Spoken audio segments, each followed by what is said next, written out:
השכיבנו אדוני אלוהינו לשלום. השכיבנו אדוני אלוהינו לשלום. השכיבנו אדוני אלוהינו לשלום. השכיבנו אדוני אלוהינו לשלום. והעמידנו מלכנו לחיים, לחיים, ופרוס עלינו סוכת שלומך.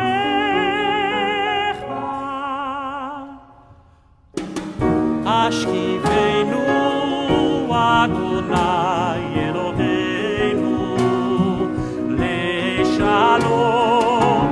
השכיבנו אדוני אלוהינו לשלום.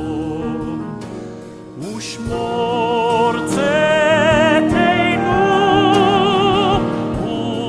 ובואנו.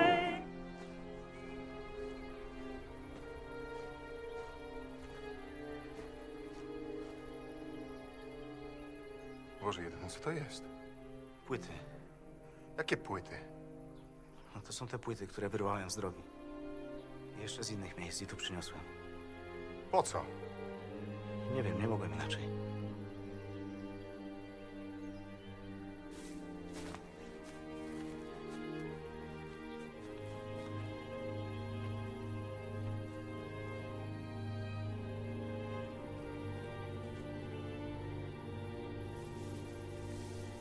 Ile tego jest?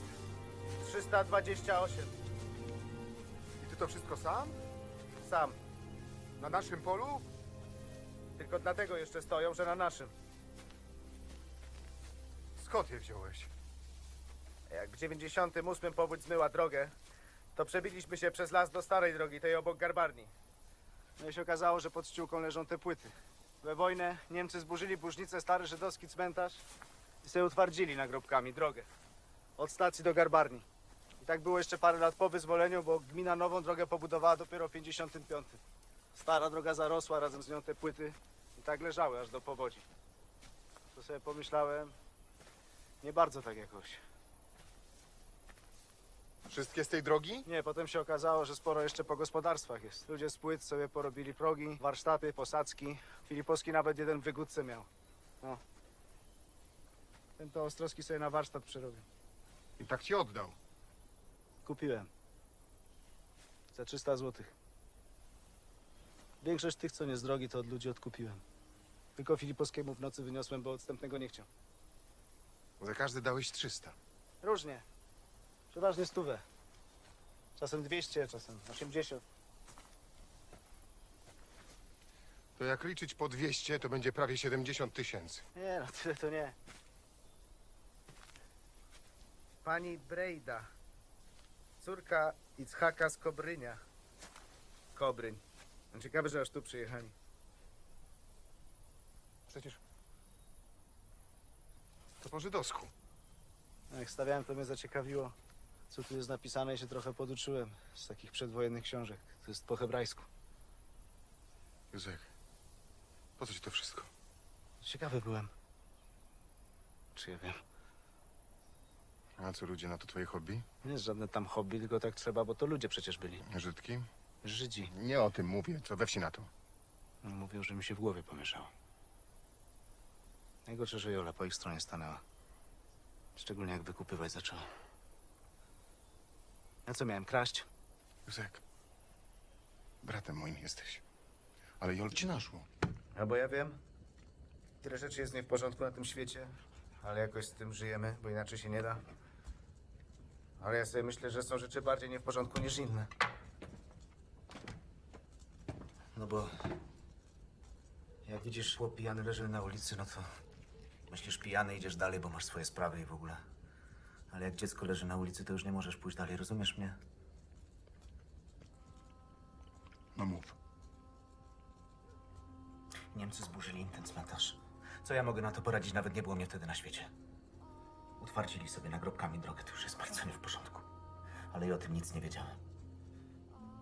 Dopiero jak nasi po powodzi zaczęli myśleć, żeby starą drogę wylać asfaltem, to powiedziałem sobie, że tak nie może być. Wpierw było, że gmina się tym zajmie. A potem widzę, że nic. Ludzie jeżdżą jeszcze zadowoleni, że utwardzone mają. No to wszystko rozumiem. A dlaczego akurat ty? My z Żydkami nigdy nic wspólnego nie mieliśmy. Bo ja wiem, no też właśnie tłumaczę, że nie wiem. Źle się czułem. Ciągle myślałem, tak nie może być. No bo jakby pomnik naszego ojca i matki wyrwali sobie, położyli przed kościołem, żeby po błocie nie chodzić, byś się zgodził? Ale to obcy są. I to bardzo. A już nie mówię, że martwi od 100 lat. A twoja rodzina żyje. I ma cierpieć za żydostwo jakieś? Nie wiem. To jest nie w porządku. Ale nie mogłem inaczej. Dlaczego pod kościołem? Ta wymurówka wokół studni też jest z żydowskich nagrobków. Józek, po prostu tego nie rób. Dlaczego? Proboszcz się zgodził. Nawet prosił mnie, żebym je zabrał, jak się tylko dowiedział. No, tylko ten młody ksiądz coś do mnie ma. A jak się proboszcz godzi, to on mi może. Nie rób tego i już. Ty nie rozumiesz, że to nie jest w porządku. To się źle skończy, zobaczysz. Ci drwale dzisiaj to myślisz, że co? Bez przyczyny dali ci po mordzie? Jakiś klub piłkarski im poszło, pytali, komu kibicuje. A ty im powiedziałeś, że Maccabi Tel Awiw. Pijani byli. Zaczepki szukali to wszystko.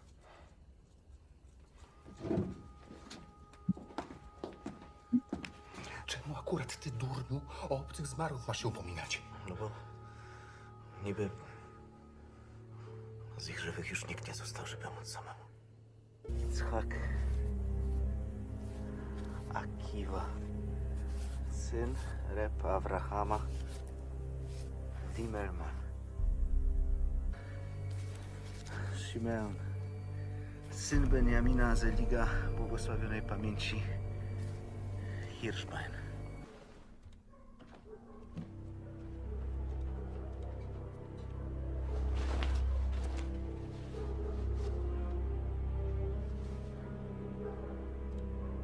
Pali się, Józek! Pali się!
Fred, złapami! Spokój się, Kalina, bo cię każe zamknąć! Rozkaz jechać strażakom na moje pole, bo się normalnie zabiję!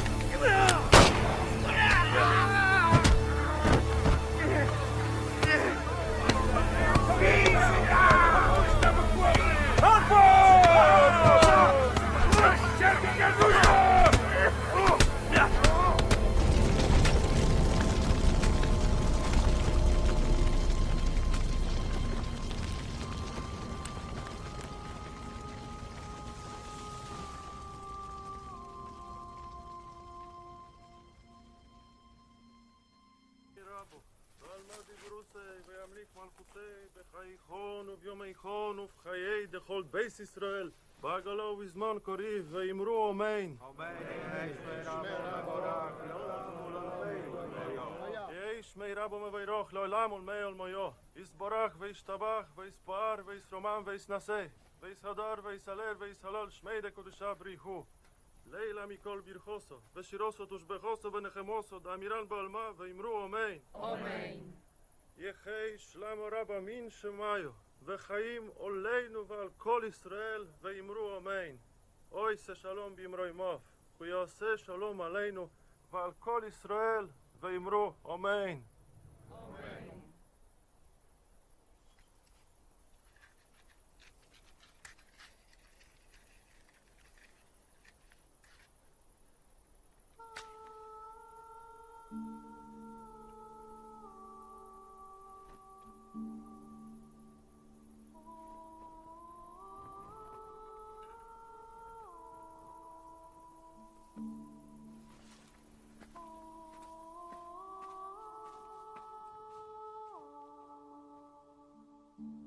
To me, it felt like, I felt it was so painful that they didn't want to discuss it. And I just couldn't muster the courage to ask. When my parents took ill, I pretty much stopped working to take care of them. Now, I wanted to see if I could find a living relative. I heard they were at Auschwitz, but I felt compelled to do it for my parents. Welcome to Warsaw.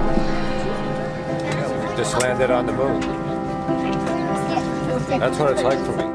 There's a very strong pull that is making me go forward. This datal here is what I've been waiting for 61 years. This used to be the Zaidman family home, and now it's a parking lot. Come visit the Zaidman home. Come on, come inside. Take off your shoes. This is the closest I'll ever be to my grandparents. They're right here. I want to say I love you. Right now, it's an imagination. There's not a grave, there's nothing. We are like forgetting what's real, and if there is no grave, there is no grave. So you are the one who is giving them a story that you can share with the others. My mission now is to retrack those steps, find out what their experience is.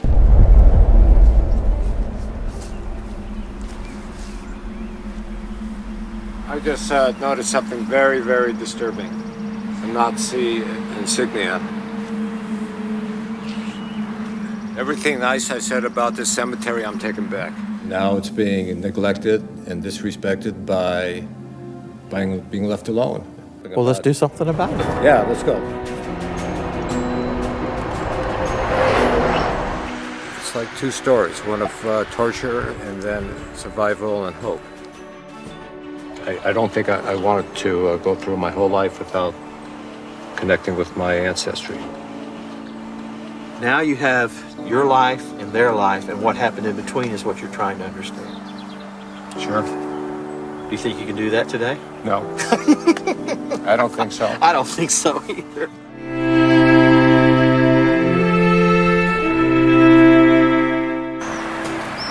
Well, I think the first thing is to understand that the Shoah, or what people tend to call the Shoah, the Holocaust, the destruction of Ostens, and that we're to put away oppression and to treat each other justly. And so Jewish cemeteries that lie scattered across, as we turn over the Matzevah, the stone upon which lives are written, then we have the opportunity to see that lives are gone and that there's no one here to speak for them. The stones themselves speak, but who speaks for them to the world today in the way that they understand what happened here? And that's what we do. We remember. As Matzevah, we remember, we work to restore and reconcile, to bring Jew and Christian together in a common mitzvah. And why do I care? I care because as these stones are broken, God's heart is broken by what has happened, by the shedding of innocent blood, by neighbors who lived together in this country for more than 1,000 years, nearly 1,000 years. That was shattered. That life was shattered and destroyed. And so we work to remember, to bring back to memory the lives of people who have been cut off and their descendants, many of whom are no longer able to care for this place, so we care for them. We also know that mercy, saying that mercy, that we are to love mercy, and mercy is showing loving kindness to those who have been oppressed, who have no voice, who have no way to care today for their memory. So we bring back to memory their lives by caring, by flipping over Matzevah, by bringing them pieces together, and by clearing and removing debris so that what is hidden can be seen. And so we care because we love and we honor the Jewish people as God's vessel to reveal Himself to us, and that's why we care.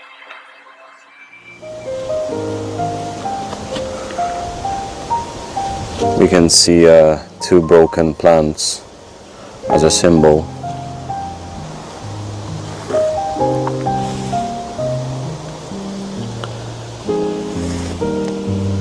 There is also a plaque.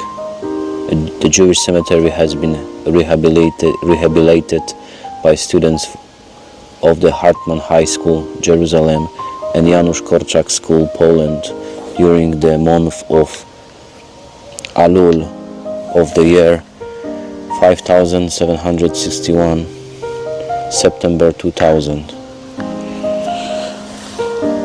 And this monument is designed by Romuald Cieśla, the local constructor.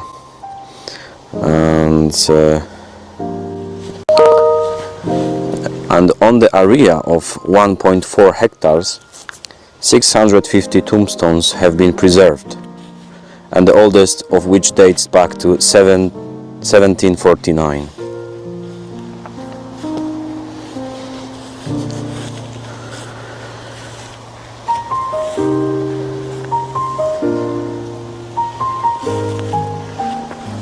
And some have interesting shapes and are a clear testimony to the splendor of the Jewish community at the time.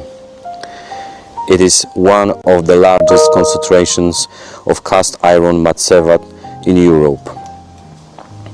Some of the cast iron plates were made in the Kuźnica Stara steelworks, which for some time belonged to a Jewish enterprise in the 19th century.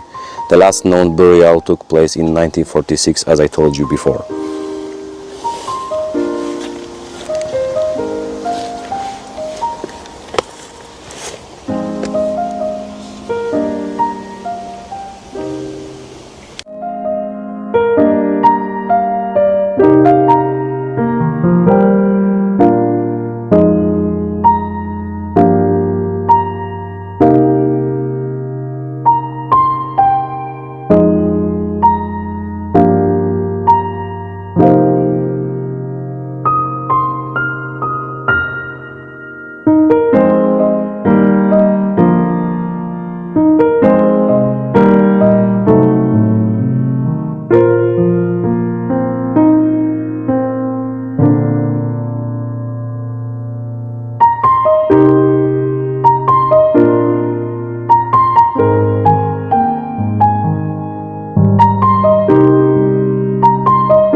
area is overgrown with trees and bushes, but it is tidy.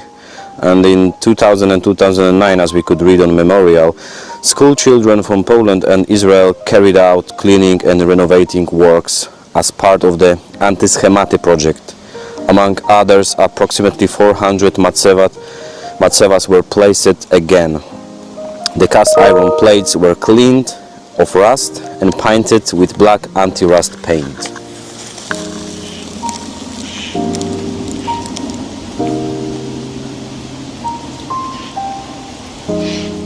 And that's amazing that so many tombstones here survived the war and time after the war, when Poles also come to Jewish cemeteries and take everything they could, including Matzevahs, to use them for something else, like roads or part of buildings.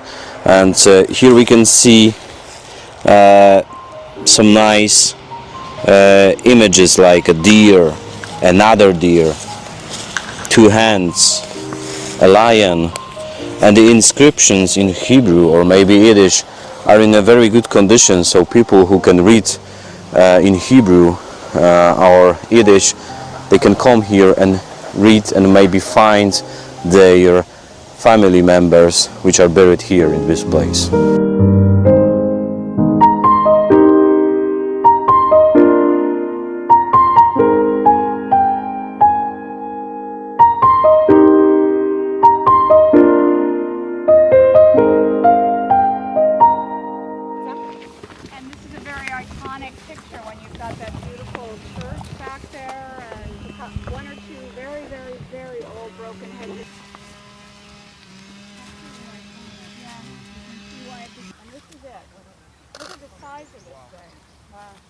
A young woman named Hannah, who was born of a religious family, Nagel. Very rare for that still to be attached like that.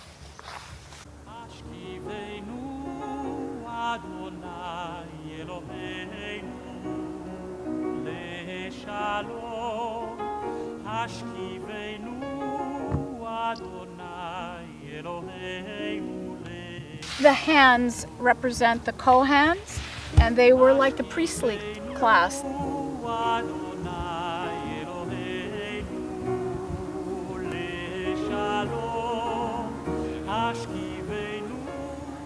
The first things that almost always happened under the occupation is the burning down or dynamiting of the synagogues, and then the destruction of the cemeteries. And the headstones were removed, oftentimes using Jewish forced labor. They were usually broken into smaller pieces and used as either building materials or for paving roads. And the headstones that you see here today have all been returned to the Jewish cemetery from roads, private gardens, private residences, and foundations in town. To me means simply bringing together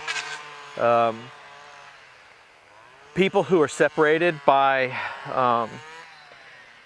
distance, by space, by conflict. And I saw the Jewish cemetery as a way to bring Jew and Christian together in a common place where they could work together with one another to do what we're doing here in Rohatyn. And my understanding, working in the cemetery, is a way in which Jew and Christian can work together toward a common goal, which is to preserve Jewish heritage. And it is an opportunity for us to communicate, to interact, to have dialogue, to learn to work together and to do things that are practical. So to me, it's something very practical, and the cemetery provides a way to do that. So I really do feel like it's important to honor the memory of Jews who lived in this part of the world and had a very rich culture and life for hundreds of years. So I feel like by coming here, we are recognizing that. So often we only talk about the Holocaust and how Jews died here in the 1940s, but there was 600 years of history before that. Hashkivenu Adonai Eloheinu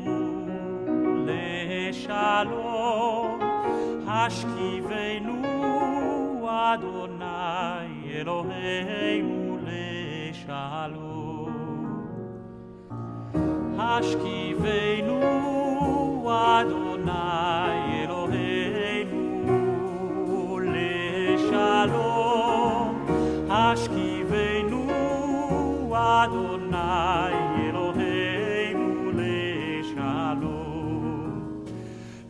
והעמידנו מלכנו לחיים, לחיים, ופרוס עלינו סוכת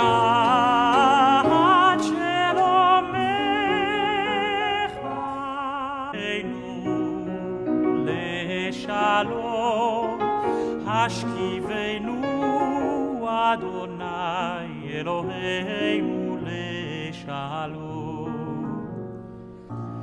השכיבנו אדוני אלוהינו לשלום, השכיבנו אדוני אלוהינו לשלום, והעמידנו מלכנו לחיים, לחיים, ופרוס עלינו סוכת שלומך. It was essentially the entire Jewish community of Rohatyn came here, including Marla's family. Many members of her family came here. And when they reached this point, after walking through town to get here, they were systematically shot here over some open pits, either one pit or two pit. The records on that are indistinct. But approximately 3,000 Jews were shot here and buried in the pit or pits that were here.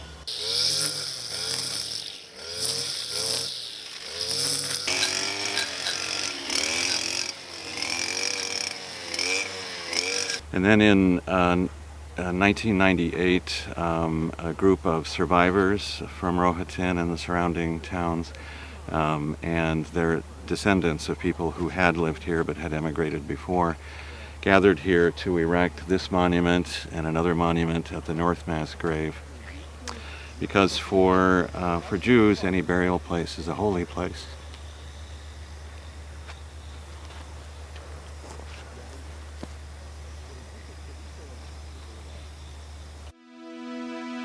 The Holocaust affected millions of people. You know, people were murdered, they lost their families, they lost their belongings, their homes, just everything. When you're in the place where you know thousands of people were killed, like on the spot where you're standing, or you can see where they were all lined up to be executed, or see artifacts from that time, it reminds you that this really did happen, and that it's crucial that we keep telling these stories and we keep these memories alive, just to never forget. We were overseas for about 3 weeks, and while we were there we used GPR to do archaeological and geographical expeditions of different sites that were relating to the Holocaust, and then also coastal sand dunes on the Curonian Spit. So what we're taking a look at in Lithuania is working with in-country partners as well as US partners, investigating a variety of different sites using non-invasive subsurface imaging. Ground-penetrating radar is a subsurface imaging tool, so it's like going to the hospital and getting an X-ray or an MRI image, and with that you can see the inside of your body. What we're doing is trying to image the inside of the earth and trying to figure out the story or tell a story of what's happened. And the earth can tell a lot of stories, both from natural processes as well as what humans have done in the past. As a Jew, I feel very connected to the Holocaust. My family was able to get out of Europe before the Holocaust really hit hard. If we visited like a Jewish cemetery or a museum that had Jewish artifacts, it was just cool to see, like, this is my culture. It's not necessarily like Lithuanian culture, but it's that Jewish culture. And it was just, I don't know, it was very special to me. And I never thought I would be doing something this important that no one's ever done before in the world. A lot of the locals were very open about most of it, but some said they didn't want to share. A lot of the killings in Lithuania were done by Lithuanians and not the Nazis, so that's something that never really came up in conversation with them. But they did talk about how they did have a high Jewish population and now they don't because of the killings and stuff like that. Because some towns they were at, it was like 85 or 65% Jewish population, and now it's 0%. We're trying to piece together stories that have happened 40, 50, 60 years ago and trying to figure out where some of these mass burial sites are, these execution pits. Going to the actual sites really solidifies what the Holocaust actually was. You'll hear stories about the Holocaust and read about it, but it kind of becomes real once you actually go to the sites themselves, and when you shoot a GPR line over the top and you actually can see where the burial is, it just kind of sinks home. In this global environment, I think it's important that students gain this experience, and in this situation it's hands-on experience where they're using equipment that they've never used before, they're in situations they've never been in before, working with partners that they've never seen before or worked with before. And the bigger picture is taking a look at that adaptability, the flexibility. And I think at the end of it, you can't walk away without having a huge transformative learning experience that's very much globally infused in another culture.